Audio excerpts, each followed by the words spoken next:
Hello friends, मेरा नाम है कृष्णा और ये मेरी डिविडेंड की सेकेंड वीडियो है। अगर आपको इसके पहले की वीडियो देखना है तो आप मेरे चैनल पर चेक कर सकते हैं। और आज मैं उसके बाद से आप लोगों को बताने जा रहा हूँ। जैसे कि मैंने आप लोगों को लास्ट वीडियो में बताया था कि ऐसे 5 केसेस होते हैं जहाँ पे डिविडेंड अगर हम लोग 30 दिन के अंदर ना दें तो हमारा ऑफेंस माना नहीं जाएगा। तो आज मैं वो बताना चाह रहा हूँ कि वो 5 केसेस क्या क्या होते हैं। पहला केस होता है when dividend could not be paid because of operation of any law.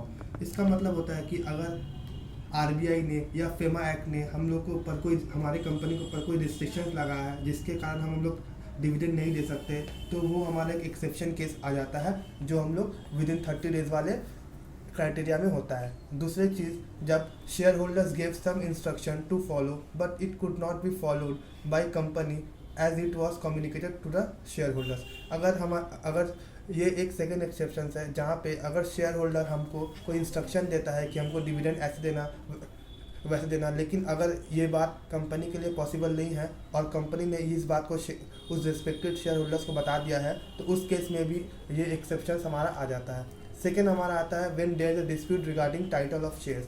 मतलब कि अगर मान लीजिए कि कोई शेयर ट्रांसफ़र फॉर्म हुआ है और कंपनी अभी उस शेयर ट्रांसफ़र फॉर्म को कंफर्म नहीं करती है, लेकिन अगर उसी बीच कंपनी डिविडेंड दे रही है और डिविडेंड किसको जाएगा इसके रिगार्डिंग अभी कोई क्लैरिटी नहीं है, तो उस केस में भी ये हमारा एक्सेप्शन आ जाता है। चौथा केस होता है when company adjusted dividend lawfully against share holders due.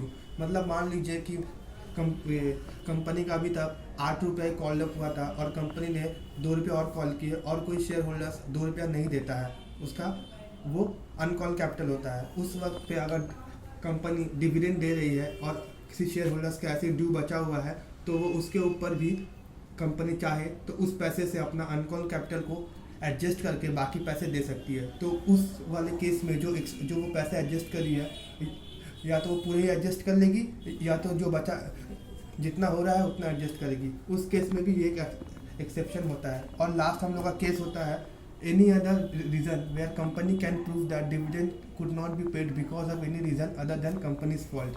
मतलब कि अगर इन चारों केस को छोड़ के और एक कोई भी ऐसा केस आए जिसमें कंपनी ये प्रूफ कर दे कि जो डिविडेंड शेयर होल्डर्स को दिया गया है वो उसको विद इन 30 डेज के अंदर नहीं दे पाया है कंपनी, क्योंकि कोई और रीज़न है, जैसे कि शेयर होल्डर्स का कोई एड्रेस नहीं दिया हुआ है, या शेयर होल्डर खुद लेने से मना कर रहा है, या share holder out of country है।